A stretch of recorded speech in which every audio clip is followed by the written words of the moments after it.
Okay, here's it's this S38. It's cleaned up now. It's a whole lot cleaner than it was. There's the case. That's still nasty looking, but at least it's clean enough for me to work on. This speaker here, it's destroyed. Not a big deal. I kind of planned on getting a new one anyway. Um, this this right in here, I've seen other S38s, and it seems to me that they had plugs on here that you could disconnect the speaker, but there's no such thing on this. No big deal, but it would have been easier to take apart if that were the case. Let's flip this thing over so I can show you what I found in here. Kind of hard to do this with one hand. Set this over here. Oh, first of all, look at this string in here. That can't be stock. We're gonna restring that. I don't think that came stock. That white one that looks pretty thin, that could be stock. But it looks like someone tied that as well. Maybe not. The springs are still in there. Look how stretched out that spring is. I don't know, but I'm gonna get some string. I was looking online for string, and it seems like 1 millimeter is the kind of standard size for it. It's pretty thin. This looks stock. I don't know what size that is, but it wouldn't surprise me if that's one. I mean, this is pretty thick stuff. That's crazy thick, but it works, but kind of overkill. Knobs. I think most of these are 1/4 inch except for the BFO. I think what I'm going to do is I'm going to have something made, or I'm going to make a knob out of some round stock, and going to drill it and thread it, because I'm sure that's an SAA fine thread kind of nut right there. I don't know if a metal knob would affect that or not. I don't know. I'll find out. Here's something that I should mention about the disassembly. That was, here's a piece of grommet right here. It's gone.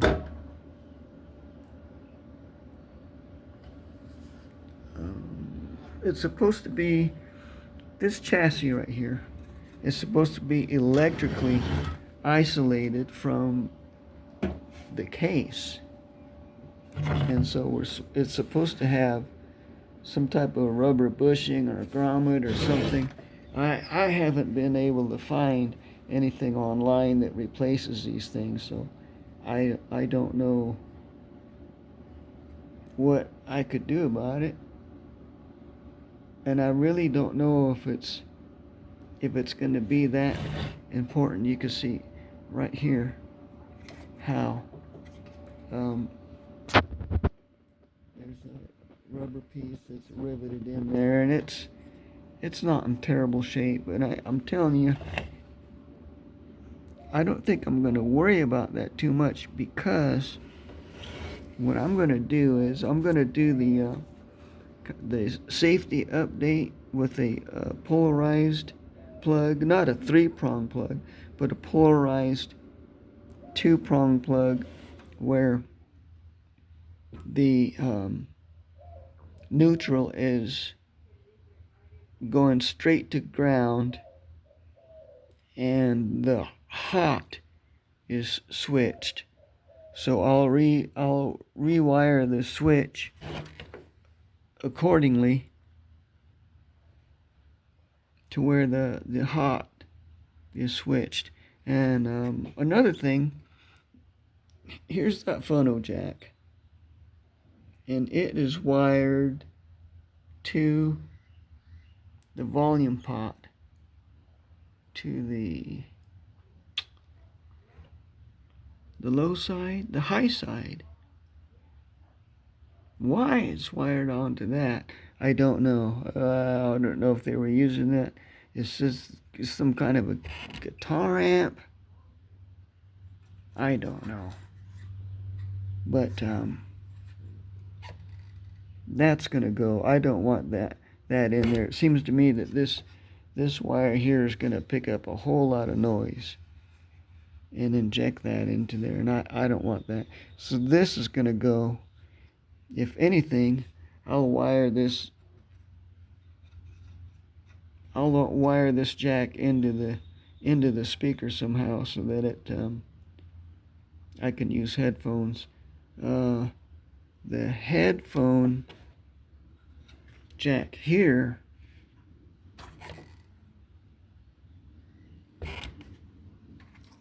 I don't know if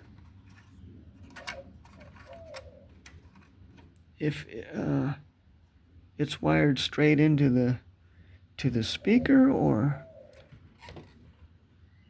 before the output transformer. I don't know. It seems to me that the old style headphone jacks were higher impedance, and this speaker is, around 3 ohms, and an 8 ohm wouldn't be too far of a cry. What is that resistor there? 100 and is that 15 ohms? 150 ohms? 15 ohms. 15 ohm, that would be not very much resistance. I should know I know that black is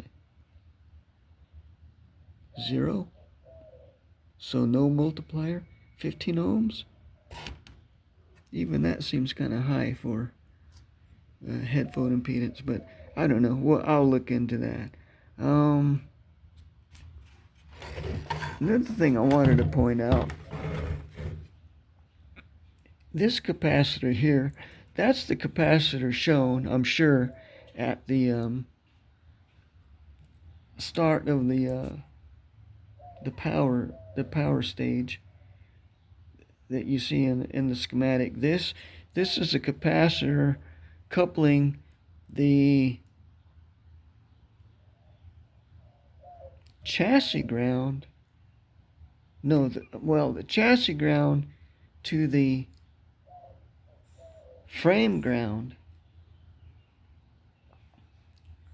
Okay, and unless I actually continue to isolate this chassis from the case, it's not really going to matter that much. I mean, it's the only way that my way would be kind of unsafe is if your house wasn't wired up properly, like got your hot and your neutral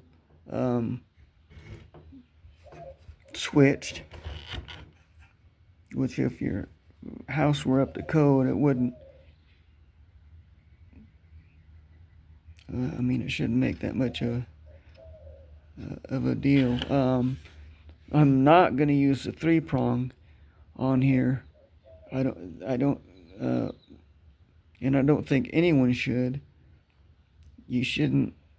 I think that what that would cause is your you wouldn't want to tie your neutral and your ground together, because that may defeat your the ground faults in the rest of your house. Oh, look at that capacitor. That's a multi capacitor there. I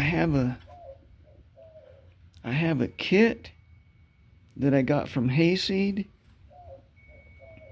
and so I'll be starting to replace these capacitors. The reason I got the Hayseed one is it comes with this type of capacitor, you know, instead of the individual capacitors. So it'll keep it stock. I'm gonna have to drill this one out, but I'll start replacing these. I am not gonna go to the trouble of opening up these paper caps and try to make it look original. I'm not interested in that. I just want to get this thing working again.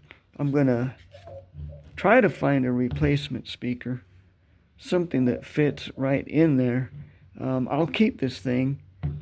I don't know if there's a way to restore it, or how practical it would be to restore that. I don't know. See, there's the speaker and internal phone switch, the AM or CW, BFO noise limiter, receive and standby switch.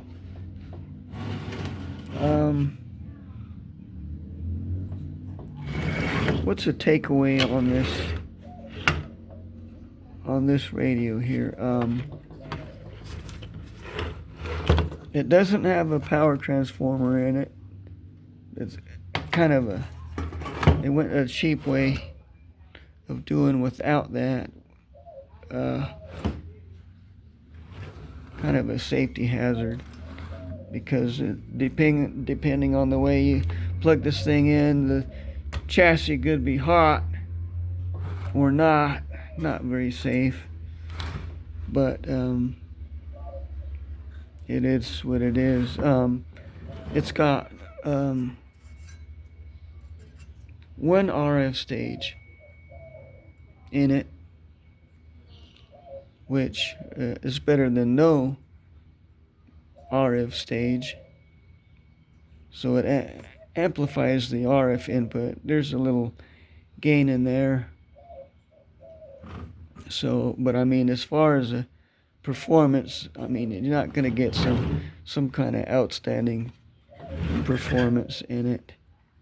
That's okay. I didn't get it for that. I got it to basically resurrect, and I'm not going to worry about refinishing this cabinet. I'm gonna clean it up some more. I'm gonna take a toothbrush and some ammonia and clean it up some more. And you know, the lettering on there, it's still okay, but I'm not gonna worry about totally refurbishing this thing. Just gonna clean it up and try to get it to where it works again.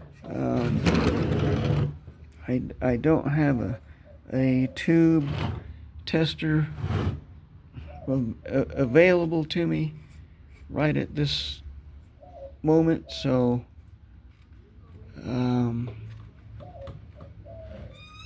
we'll just have to see if these how this thing performs after I get it recapped, and see if I can get any life out of it. So that's going to be it for now. I'm going to get started on recapping this today, and after I get it recapped, I'll make another video, and